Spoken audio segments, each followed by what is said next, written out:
All right, ladies and gentlemen, welcome back to another episode of the Market MadHouse Show. My name is Cyprian Francis, and with me, as always, my good friend Mike Patton, co-founder of the wonderful software that we're going to be digging into today. Good morning, Mike. How are you doing? I'm doing fantastic, Sip, and good morning, everybody. Today, I feel like this week is kind of slowing down, right? Everyone's on Yep. vacation. hmm Um, Uncle Joe's going to be giving a speech here this afternoon. I guess they hmm dragged him off the beach, and everybody's waiting for Jackson Hole Symposium. What are you seeing on your radar? Same thing. Well, we just had the Air and Water Show here in Chicago over the weekend, so that was cool. I didn't get to watch much of it, but yeah, it's this is the longest, probably the longest weekend of the summer. You just got or week of the summer because you got that, and then we go into Labor Day. So not much going on. But yeah, as far as the Jackson Hole Symposium. That is a big, big, big deal. The markets are definitely focusing on that. Well, what For is those it? What is it? If you want to just best, explain it to someone that might not even know why, it's not like a yep, report, right? It's just an event where these global heads get together. yeah. So basically, what Jackson Hole is, it's let's just go over. It's the Kansas City Feds. Sorry, let me repeat that. Let me read this. The Federal Reserve Bank of Kansas City hosts dozens of central bankers, policymakers, academics, and economists from around the world at its annual Economic Policy Symposium in Jackson Hole, Wyoming. So that's what it is. So basically, financial people from around the globe, different economists, etc., they're going to, and bankers, they're going to be meeting there. And of course, they're going to discuss global economics. And basically, the idea is that they all have a objective, and the objective clearly is global commerce. How do we support global economic growth, etc.? It's important to realize, for those of you who are newer to this idea, it's really important to understand that we do have a truly global economy, and world leaders do actually try to work together in a coordinated fashion to promote certain economic ideals. Now, that does not mean that everyone's in agreement on what those ideals should be. So you definitely have some differing opinions in certain places in the world. So, for example, China, India, Russia are definitely going to have slightly different worldviews as far as where they want things to go because they have their own particular interests. The Western world, of course, we have ours. But whatever the case may be, the overall theme is still the same: global commerce, increasing global economic growth. So that is the agenda. That's been the agenda forever. And basically, every one of these meetings, that's generally what they discuss. What are the current hurdles to that? How can we overcome them, etc. Now, it is also important to note that what the central bankers want and what the global economists want may not be in alignment with what the populations of their countries want, and a lot of times it's not. A lot of times the global bankers may say, "Hey, we need more unemployment because unemployment's too low and it's causing inflation, and we need to slow things down." Well, if you ask someone who has a job, "Hey, would you like more unemployment?" What are they going to say? "Oh yeah, yeah, I would love to lose my job." No, they're going to say, "Well, no, I don't want that at all." Right? So, or if you have a loan and the central bankers are saying, "Hey, we got to raise interest rates. We got to get them up to slow down this growth," are people going to say, "Oh, great, yeah, let me pay more interest. I love paying more interest." No, that's not going to happen. So, this is not about. Just to be clear, these are not people that you elect into office. Generally speaking, these are people who are appointed to office by elected officials. So you don't really have a say in this. So essentially, this is the meeting of the global financial elite who are going to basically map out what they think they should be doing next as far as economic policy. And so do we get a statement, or are these like media outlets that are going to be interviewing different people and we're supposed to extract the data from there? And how does the market even take anything away from this? Well, that's a good question. So I mean, the best way to answer it is this: we will know things that were said during the symposium, but it's not like a open public forum. To the best of my knowledge, I've never actually seen it broadcast, where you just listen to all the comments. you basically hear what people who were at the event have to say after the event. So they make their comments, and basically, the governor of this or the head of that said this is what we felt were the concerns, etc. So it's not a open to the public kind of meeting. Just like when the Federal Reserve Bank members, when they meet, they don't broadcast the meeting. We see that, like, the when we have these guys in front of Congress, that's broadcast, right? So the senators ask questions and we hear their response. But when they release, like, the federal minutes of their discussions, these are privately held discussions, and then they release to the public. So in short, we're not going to know what happened until people start making comments about that in whatever information they choose to release. So in short, you're not going to know. Like, for example, there's the past symposium links on that website, and as you can see, it just gives them, like, okay, here's the agenda, here's what we discussed at different times a day, etc. I don't have this on the screen, but that's actually on the page. But when you look at the remarks, they do publish the remarks, but it's after it's already done, right? So you will be able to see a review. So if you go to, you're on your screen, if you go down to the bottom, just scroll down, and yep, right, it says past right there. So click on 2021, and it's going to give you a summary of what was discussed, and there will be notes as far as it goes, like what was presented, etc. So you can know. But what the market's more concerned about is not what was presented per se, but what people think about it, like what actions are going to be taken by people there. So this part, no problem. We got that. What everyone's going to be watching is, okay, now that that's been done and now they've said these things, they presented their opinion, what are people going to do?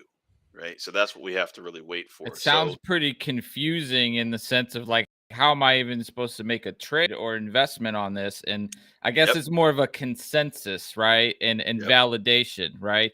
In yeah. terms of what the current economic news that's coming out, right? Especially inflation related. Right. So we just basically have to wait. I mean, we can see what happened, but again, we don't see it until after it's done, when they publish this stuff. So until then, we just have to wait. And then in the interim, what the market's really going to be doing is listening into any comments that are made by people of importance who are there and what they have to say. So Powell will be speaking on Friday. And let's see, I'm not sure if that's him speaking at Jackson Hole or if that's just him. Let's see. Yeah, he's going to. Okay. So Jackson Hole Symposium likely to underline current Fed strategy. So basically, these are speculations, like, okay, Powell's going to speak, and we think that he's going to say this, right? But we won't know until after he's done. So this is not going to be a public speech. Apparently, this is just him at Jackson Hole. So this is why the market's on edge, because it's not transparent until it's over. So any little hints that can be gleaned before the actual data is released, people will respond to. So I do think we're going to see a little more activity as we get towards Friday, but we won't really see the impact of this until Monday. Yeah, we're definitely all the media outlets are definitely keeping an eye on this. In terms of the overall market, I believe that let me just pull up what we since our last show we had a nice little run up, but we're pulling back on some. I don't know if it's recent data or just the end of the summer, and It's the so data. it's the It's the data. data. Yeah, because We we had weak data that came out this week, economic data, specifically uh, flash services PMI, flash manufacturing PMI, Richmond Manufacturing Index. Consumer confidence was negative, but it was not as negative as expected. So, I mean, but that was sorry, that was in Europe. My mistake. That was actually European consumer confidence. New home sales in the United States were less than expected as well. So basically, let's just put it this way: on every measure we can look at for manufacturing, things are not looking so great. We're seeing continual contraction of manufacturing activity. Also, we're seeing shrinking in new home sales, et cetera, which is to be expected. So, with the softer economic data, it does make sense that we have a bit of a slowdown in the markets. Now, we, if the Fed decides to slow down and become less hawkish, then that technically is good for the markets. But I don't think right now that's the primary focus. I think that what's really happening here is people are looking at the total economic picture now and saying, okay, well, the Fed can do X or Y, but if the economy as a whole is slowing down, if the Fed decides not to raise rates, that doesn't necessarily make the market go up, because if companies are losing revenue, they're not, not losing, but like they're losing revenue growth, then even if interest rates are lowered, if that can't stimulate the companies to do better, then what's the difference? So I think we've transitioned from being totally focused on interest rates to actually now focusing on the big picture of what's happening in the economy as a whole. I do think there's obvious weak points that are now showing in the economy that are they're undeniable. So we can't just say new home sales are down because of interest rates. There's other things going on too. So people are feeling the brunt of inflation. It is real. It is a big deal. I took a video just on a side note. I was at a CVS store. I was just grabbing something, and I said, "Hey, let me just grab a one of those, snack cakes." I hadn't had one of those probably in a year, to be honest. And I was looking at it, and I was like, "Holy cow!" I remember when things were 50 cents, then they went to $1, and I was freaking out. They were 2.50. I'm like, $2.50 for a snack cake? That's insane. You used to be able to get a ton of them for 2.50. So, and that wasn't even Five that long pack, ago. That's like five 5 years pack. ago. Yeah, that was 5 years ago.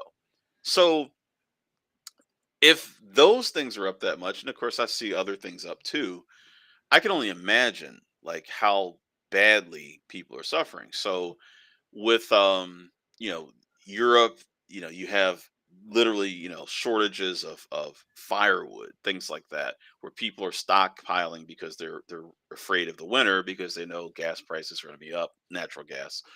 I mean, this is insane. So essentially, I think right now the real focus is there anything that can actually be done to reverse this situation that is being proposed or might actually occur? And as of right now, not much.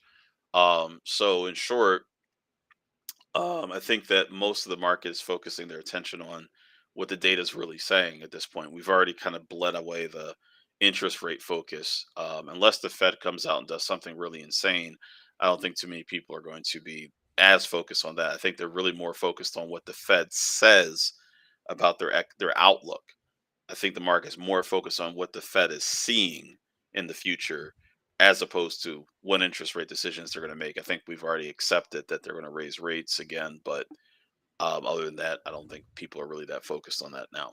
Yeah, and we're like in this phase where it's we now have to start to deal with the effects of those quick interest rates, right? And they're going to start to hurt the businesses, they're going to start to hurt employment, and it's just like, well, at what point does the market not like that more than having to tame inflation? And I think you're right. The shift in psychology is starting to begin, and I think the the recent pullback is kind of showing us that we're now trying to figure out whether we should continue the rally or continue to fall, where, in line with the trend from the previous 6 months. Right, right, agreed. And another point that does have somewhat of an effect on the market that we bring up every show is, oil prices. And Right. so it seems like the inventories are continuing to decline. And so what kind of an effect is that having on the market? And should we continue to assume that this is gonna keep moving in this direction?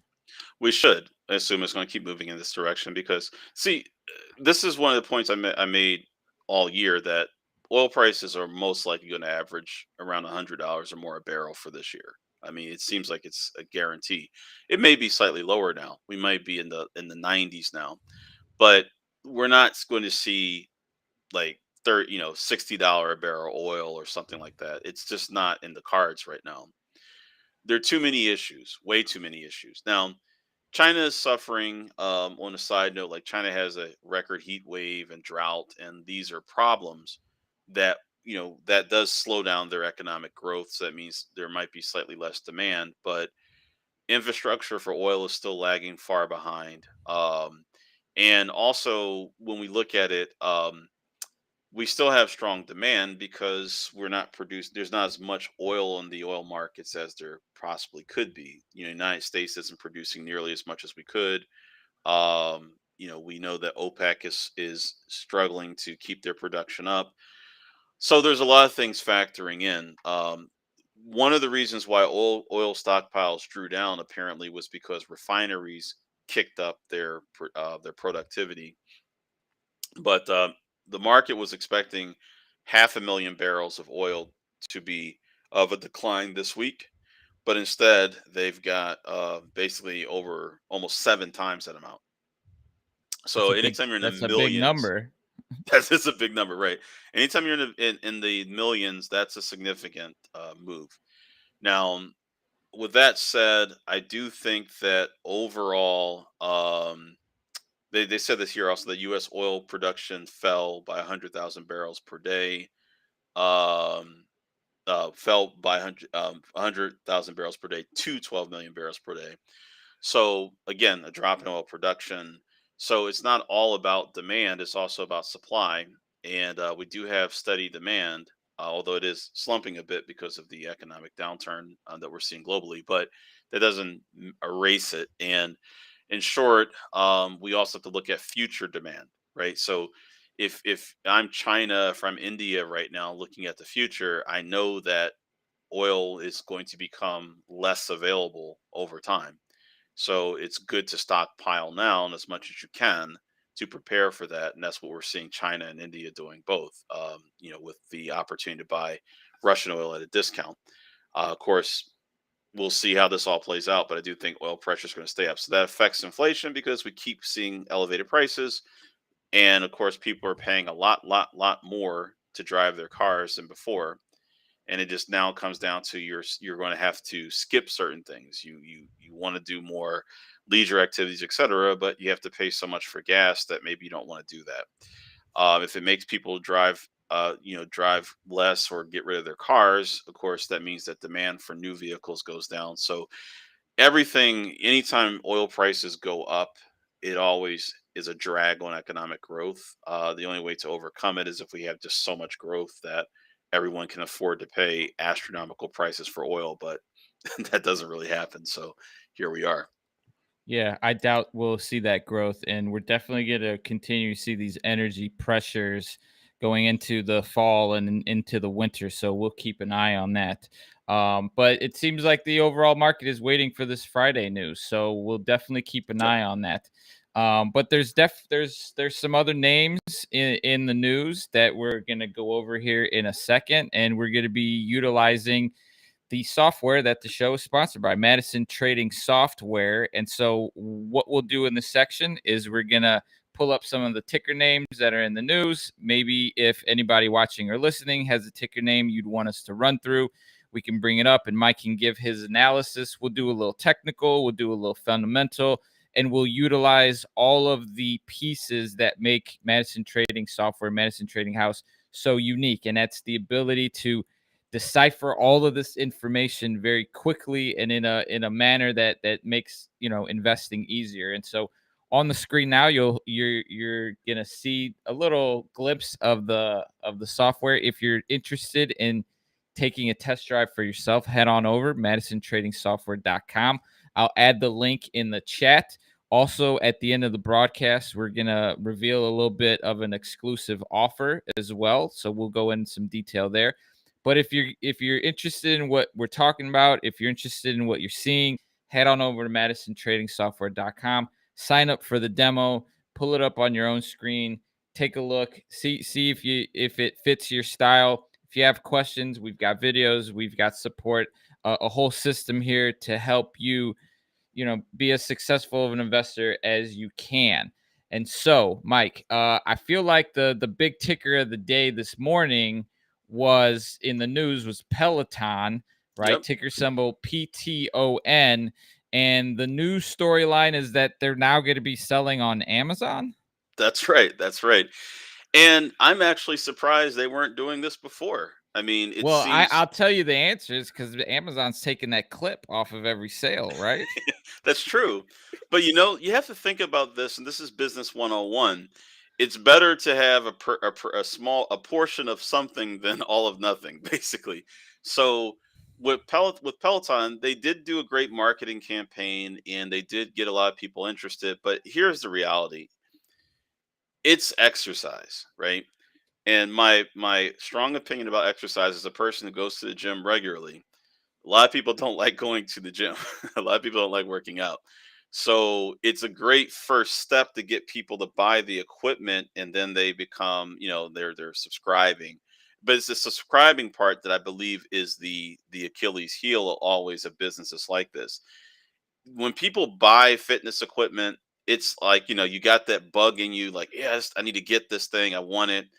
I'm going to start working out. You buy it, and then after maybe a week or two or a month, you just say, I don't feel like doing this anymore. But they got their money. You bought it, right?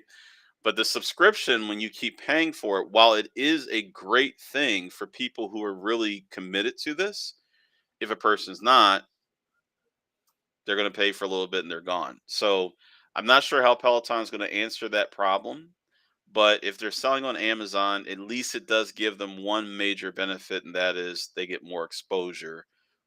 They get more of these impulse buyers that want to get their Peloton bike, and they just want to exercise. But then we'll see. So I think the market is correct in their assumption that this will actually be a benefit to Peloton. Um, there are definitely people who don't know who Peloton is. It's a big company, but there are a lot of people who may not be fitness focused, so they never heard of the place. And they just say, "Hey, I want to buy a exercise bike," and say, "Oh, that one looks cool." And it says, "Oh, it actually has access to live trainers and everything, and it sounds cool." So maybe you just buy it on Amazon. So there are plenty of brands on Amazon that I would never have knew existed, except they were on Amazon, right? I was just looking for a T-shirt or something or a hat, and it's like, oh, there's this brand that makes these things.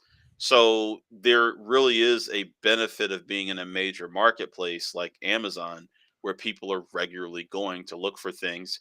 So perhaps this will be a more cost-effective way for them to build their brand awareness and brand loyalty, but we will see. Also with Amazon, since they have all sorts of deals, and if you shop there, you get benefits here and there.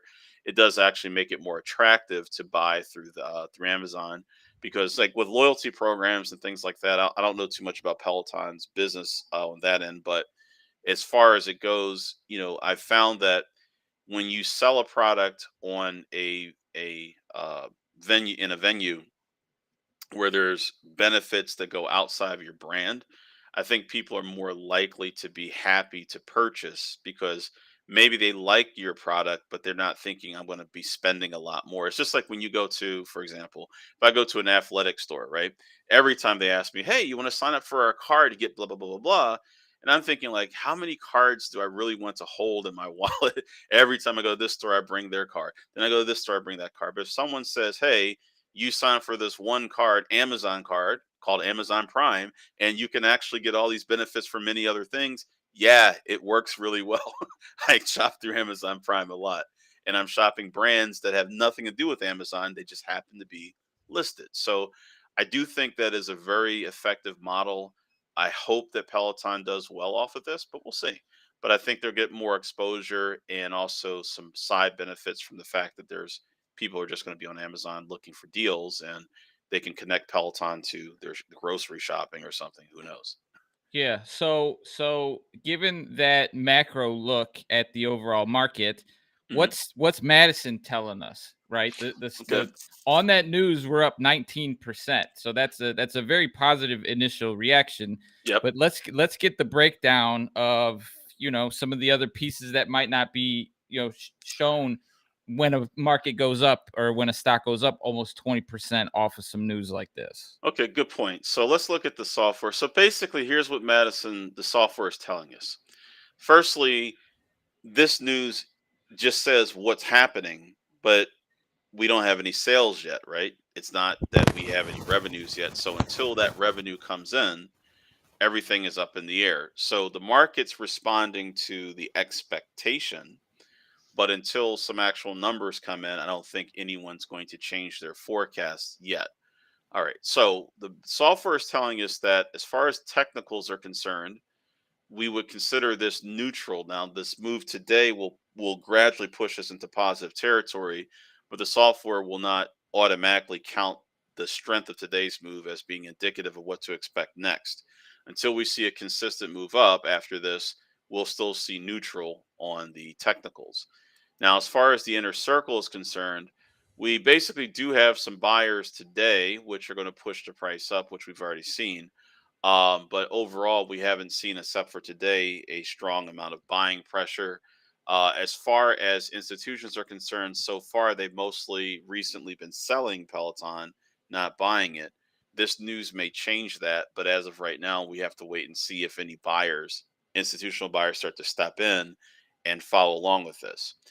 When we look at the valuation for the stock is actually not bad because it's all in the basement right now because they've been pushed down so much in price. So, relatively speaking, Peloton was super expensive in the past. Let me just show you guys this long term chart.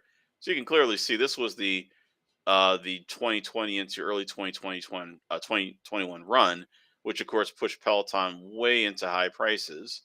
And then now we're basically only a small fraction of that price. So relative to the earnings and the results that we've seen so far, Peloton doesn't look so bad, as a stock.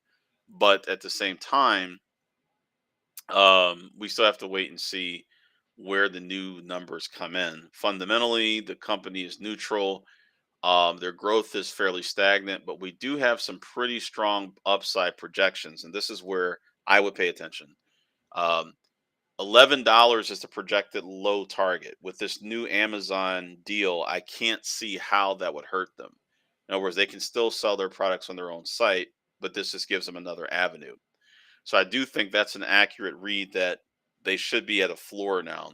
We're currently trading about $2.25 above that floor. The median target is $26, which will equal 100% gain. The highest target is 89.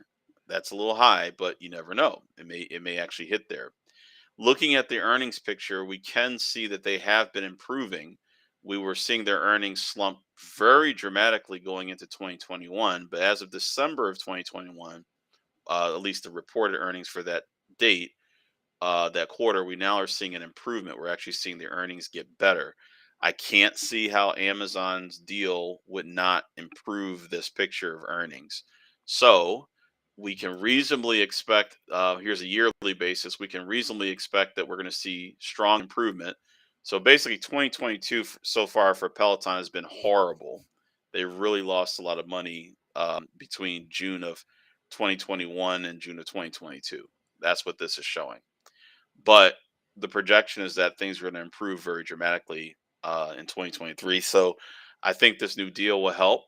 But as it stands right now, revenue wise, they have flattened out. They've been losing net income, but I do think that there's a good chance for improvement. So my recommendation on this would be this is actually worth taking a risk on at the current price point. Okay, so it's not unreasonable in my opinion to take a stab at that. I wouldn't put a large amount of money into this, but I would say this is a reasonable bet that if it doesn't work, most likely you're going to stay near the price we are now. But if it does work, there's a lot of potential upside. What I want to see, as we always discuss, is I really want to see strong money flow first. I want to see this in green and consistently that way for a few days to let me know buyers are actually taking on this. It's not just a 1 day thing. Eventually, what we should see after that is we should see institutions or the main investors coming in. And then from there, we should see a rally. So this will be an alert at some point for the members. I will be putting out an alert for Peloton to look for a potential buy. As of this moment, I would just say we're close to where I think it's a reasonable bet to get in. But I do think we should wait a second to see if there's some follow through after this jump. If there is, then great, let's get in. If there's no follow through after this jump, because we still are under the highs that we saw earlier in August, only 8 days ago, we were actually higher than this. So unless we can really get past that point and show strong trend growth, it's better to wait. So the software is basically telling us, yes, the valuation is good, fundamentals are neutral, technicals are improving, but until we see that at least the green here for the institutional buying, I would just say stand aside and wait. But if you want to take a dive into it now, the downside risk is modest, but I don't think you have to worry about it now because if this does anything close to what it could do, no one's going to care about a dollar difference in buying in. Yeah, and Peloton certainly was one of the COVID darlings, as you could see on that run up on the chart, because Right. everyone was stuck inside, and so the logic to use workout equipment made sense, and now everything's pretty much unlocked, so and we're at the end of the summer, so people are enjoying nature. So we'll definitely keep an eye out on Peloton. I like the setups there. You're right. The risk is on the lower side when you kind of look over the last 3 years. What is that? 3 4 years, something like that. Yep. 2 years. I mean, we're So trading in the lower price range. Yeah. yeah, so we'll definitely keep that one on the watch list. Another name that we've talked about on the show that is garnering a lot of headlines every day is Twitter. But today's headlines are not based on the recent acquisition news from Elon Musk. It's something about one of the insiders whistleblowing on the company. That's right. So this is I have a mixed opinion on this whistleblower, but let me just go over my quick thoughts on this. The first, obviously Elon Musk wants out of the Twitter deal. So let's pull up Twitter on the chart. Actually was looking at it earlier. Um Twitter is presently flat. So for those of you who are not familiar with the story, Elon Musk offered to buy Twitter. What was that, back in the spring um, of this year? And we had the price up, and then after that's come down, and now it's going sideways. Right? That's where we are. Now, here's the thing: if we look at this, if we think about this, Twitter is basically the same company it was before that buyout offer came. It hasn't changed materially since then. So the prices we're seeing now should be in some relationship to what we were seeing before. And what we were seeing before is mostly the stock going down, which means that they still are under downward pressure. Facebook, other companies, Snapchat, they're not seeing revenues as high as they were before because advertisers aren't advertising as much as they were before. So if Twitter was already the dog of the group, when we think about it, it can't possibly be doing any better now. Now, with all the controversy that's here, with Elon Musk saying that they didn't accurately portray their number of users, etc., I do think that there's substantial risk here for an investor who wants to get into this company. I can't recommend Twitter as a buy under any circumstances at this point because there's just too many what ifs. But also with this whistleblower, there are two things that I find interesting about the accusations. The accusations, while they did mention bots and spam, apparently, like to some extent, I didn't actually read the transcript, I just read the summaries of it. And according to the summaries I've read, it doesn't look like they talk that much about bots. What they kept talking about is Twitter being susceptible to foreign interference. And they specifically say China, Russia, China, Russia. This to me, I'm gonna be honest. This to me looks like this is all design. I mean, this is like someone's deliberate media or someone's deliberate attempt to basically shift the whole conversation away from, is Twitter actually got users and is it actually legitimate company and is it actually doing what they say, to, oh, foreign actors are influencing it. So we're going back to that again, right? So to me, this whistleblower revelation, while it may be beneficial to Elon, that he might be able to get out of this deal as part of that, it just brings more attention to like, oh, we need the more security state, we need more things in place to block foreign actors on these platforms. Hey, government needs to come in and take more control of Twitter. That's really what it seems like this is going. So, in short, I don't think this is materially going to damage Twitter, the company, as much as people may think, because I really do think that everyone's gonna focus their attention on the foreign actors part, and they're just gonna focus on, well, what can we do to ensure the integrity of our elections, to make sure that the foreign actors can't influence our politics, etc. And that's where it's gonna go. So I don't think we're likely to see any major action against Twitter because generally Twitter has been friendly to most of the as a company has been pretty friendly to most of the government sanctioned actions about censorship or um, things like that. So, what regardless of where a person stands on that, I'm not arguing this as a like what you should think about these things. I'm just saying it as a matter of fact that Twitter has not been like this anti establishment kind of thing. It's been usually pro the status quo, right? So in that sense, I don't think there's any danger of Twitter going into any serious trouble from any investigations. I just think it's all going to go back to talking about security state issues and what we can do to block Russia and China and things like that. So it's in the news. Elon probably just got a luck. That this is probably the luck of the draw here that this came up because I think this might be something that can get him out of that deal. But if it doesn't, I don't. I think this basically guarantees that if he does buy Twitter, it will be under so much scrutiny and so much. They're basically going to set the tone that if he does end up getting it, all the stuff he talked about doing, like making it more free speech and blah blah blah, they're going to block that all. So basically, it's like they're hedging it now in either way. So if he doesn't get it, things stay the same. If he does get it, it just blocks him from doing all the stuff that he claims he wants to do. And that probably business wise is not so great for Twitter's revenue. I think most people want a little more activity and openness on the platform than more constraints. But as far as the politics of the day go, it seems like that's more the way they want things, the leadership. So therefore, here we are.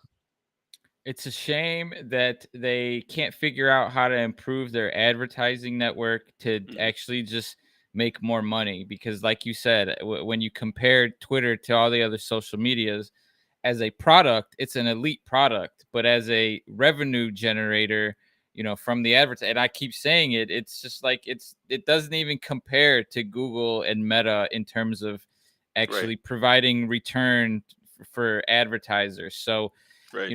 it's not going to go away. The story is definitely going to have a lot of legs, so we'll keep an eye on it, and we'll keep it on the watch list.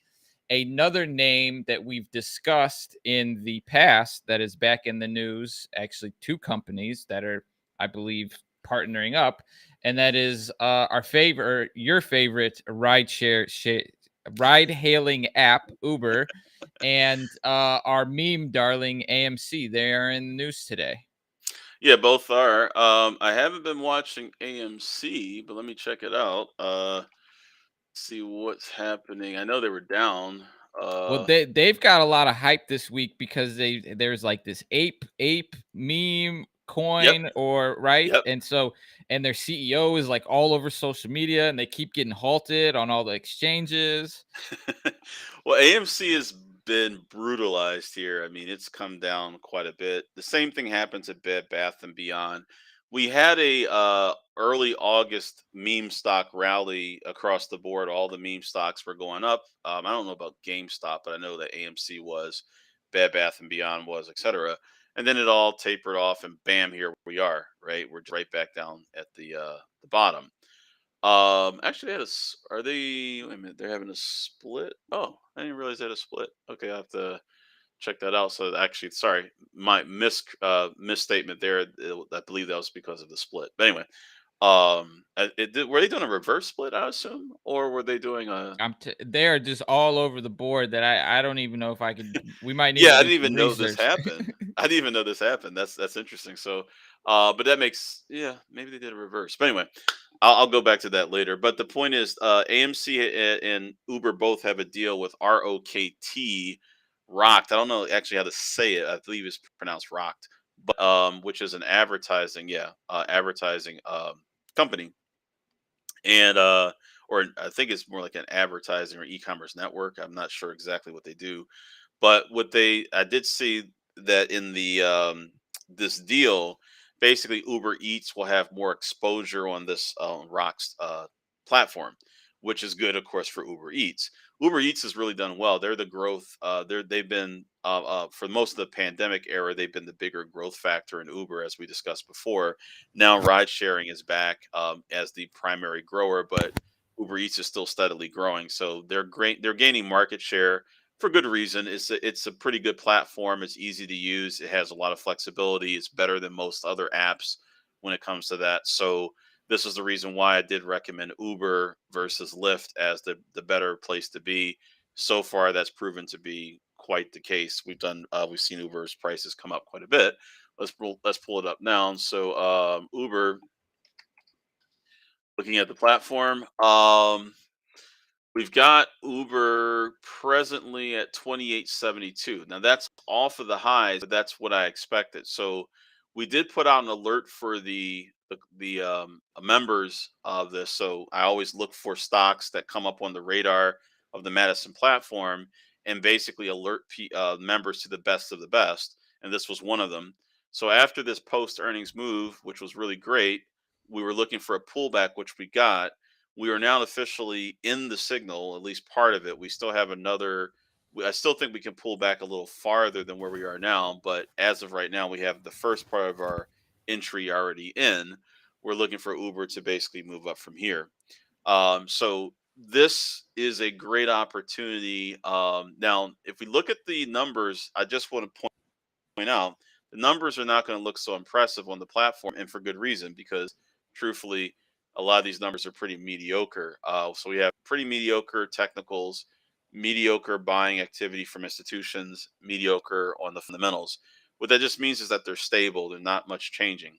What this is basically is more of a technical play, and so a speculative look at what we think will be the future of this company. In other words, I'm looking past the current numbers to look at what I expect, and that's what the fundamental view is showing us. The fundamental view is telling us upfront that most of the analysts out there believe that Uber is on track for a much higher price later, $20 a share plus. From where we got in, that would be to this price target would be about a 45% gain or so, and the lowest point 27, which is rough. Just that's a little bit below where we got in. So basically, I want to get in the high 27s, which we're able to do, and that gives us a massive upside target with a fairly minimal downside, assuming that the analysts are right. Now, I don't see how they would be wrong on this one. It's always possible, but it's not so probable when you look at all the different factors. And now with this new deal with Rock, again, just like with Peloton being on Amazon, any exposure to a company that's already successful just makes it more likely to be more successful. So getting access to more impulse buying where people just did something. You have an Uber Eats ad pop up and say, "Hey, you just saw that great movie at AMC. Why not cap off your day with a nice, dinner, from your favorite restaurant?"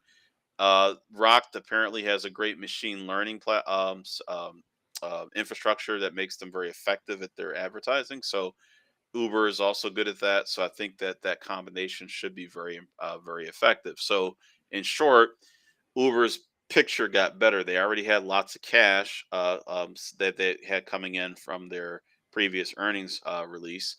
Now they can actually get some more exposure to customers, potential customers, or existing customers to continue to reinforce, that um, those purchases on Uber Eats. So looking good so far for Uber. So for the technical side, I would just say this is where we want to focus our attention. We're right in the range where we want to be buyers. basically down to about the low, just below 24 and up to about 28 is where you want to be a buyer for this, in my opinion. And of course, the software is giving us the upside projections, which put us at 48 as the median upside projection. And a lot of these analyst projections actually were there before this new deal came in, right? These projections were already there.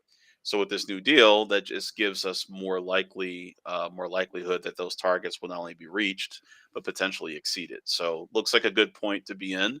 We'll see how it all plays out. But looking at the numbers, cash flows still improving strongly for Uber. Sales are up. Net income is down, but only because they did do a lot of investment. But after that investment has been factored in, when this turns around, after they don't make any more major investments, then we should see this start to move into clear positive territory. Once Uber is consistently net profitable, this thing's going to take off. That's all these stocks will do that. Once they consistently can generate a net profit over time, they take off. So that's where we're at. We're right at the cusp of that. So if you're going to get in, now's the time. Let me ask you a question, Mike. Have you watched that Showtime show about on Uber? Yeah, I have. I never watched the last episode. I don't want to. I watched the whole thing. In the last episode, I mean, I felt so bad for the guy. I was like, I mean, he was. I mean, his character. If that's really the way he was, yeah, he's kind of a not so good guy.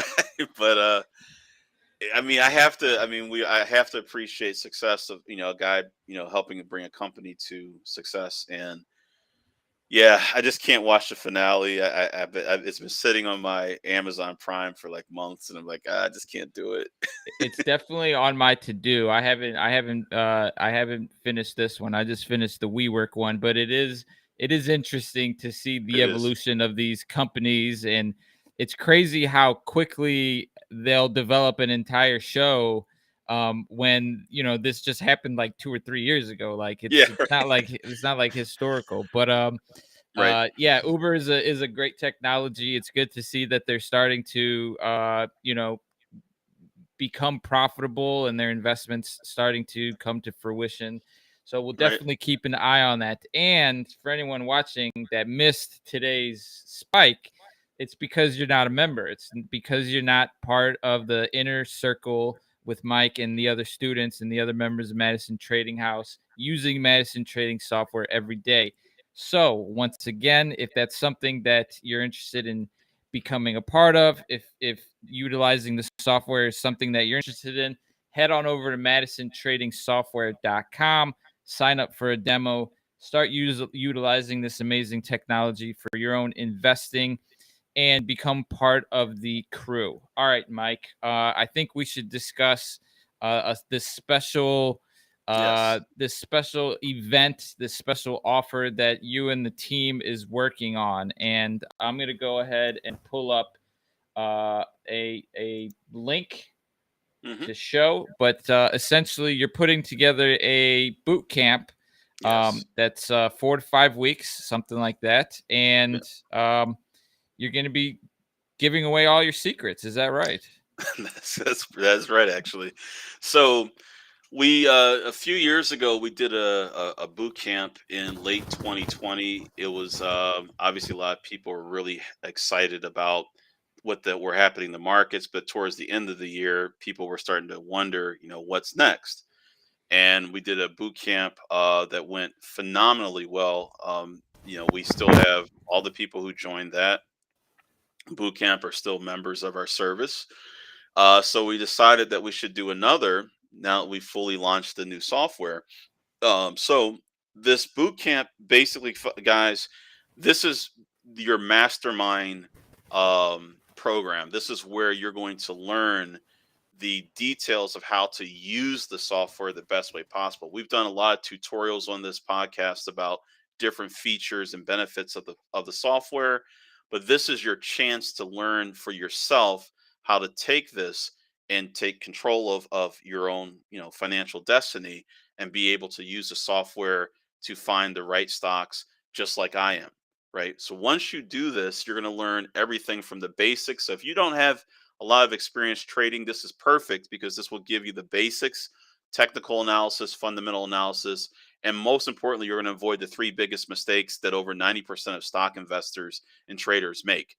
We'll show you how to make not to make those mistakes.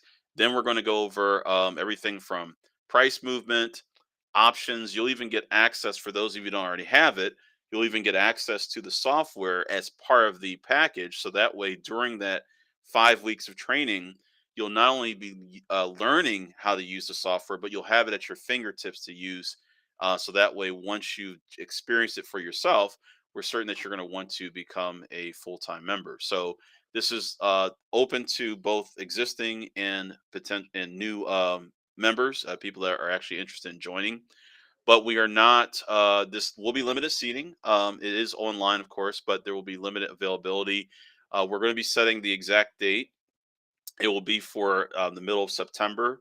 But for people who are signing up in advance, we'll be giving some extra benefits too. So if you're interested, make sure you send us a quick email, contact us, call us to let us know that you want to be on that first that list of first people that are signing up. For the first 30 people, we're going to be giving some pretty nice bonuses. But just go ahead and get yourselves registered for that. Send us that email for the first 30 people. We're going to put them in a very special group that's going to get some extra benefits as well. And then we'll go from there. So looking forward to seeing you guys there. We already have a few people that have already emailed us. So great. But for those who are still watching or watch this later, be sure to sign up as well. All right. Yeah. So head on over to MadisonTradingSoftware.com/bootcamp. That is where you'll find more information on the actual curriculum and ways to contact. And we'll be providing more information as we develop this, or as Mike and the team develop this. But we wanted to give all the viewers today a little early access to the Madison Trading House Bootcamp. All right. So with that, Mike, I feel like volumes are low. Everyone's already heading out for vacation. What should we be keeping an eye on, into the end of this week and really into the end of the month next week? Well, just keep an eye on how much you eat and drink over the holiday. I mean, for right now, that's pretty much it. But at the end of the week, like I said, Powell will be speaking, but honestly, there's not much that we can expect over this weekend. Next week, we're going to be going into at the end of next week, we go into Labor Day. So, guys, between now and then, pretty much Powell is the big news. But the week leading up to Labor Day is going to be a big deal as well, because we'll have non-farm employment change. We're going to have consumer confidence. We're going to also have Chairman Powell speaking again. I'm sorry, actually, correction. We'll have the OPEC meetings, excuse me, not Powell. We'll have OPEC meetings on September the 1st. And then at the end of the week, going into Labor Day, we're going to have non-farm employment change, unemployment rate, average hourly earnings, factory orders. So a lot of data is going to be coming up the week leading into Labor Day. So definitely we expect more action then. So next week is probably going to be very busy. This week, I think everyone's just waiting to see what comes out of Jackson Hole, and then starting next week, we're going to see a lot of action preparing for that long weekend, and also in response to these numbers that come out. So more volatility to come, but for this week, we can probably sit back on cruise control and just watch our current positions in stocks. And let the AI do what the AI does, and that's Exactly. analyze and find opportunities. So if you've Awesome. enjoyed the broadcast and you're interested in staying in touch, feel free to hit that like, feel free to hit that subscribe, that follow button. We'll do our best to provide you with quality weekly content. If you have specific tickers, specific questions, feel free to leave them in the comments, drop a DM, and someone will get back to you as soon as they can. Mike, thank you for your time today. Everyone watching, thank you guys, and we'll catch everybody next week.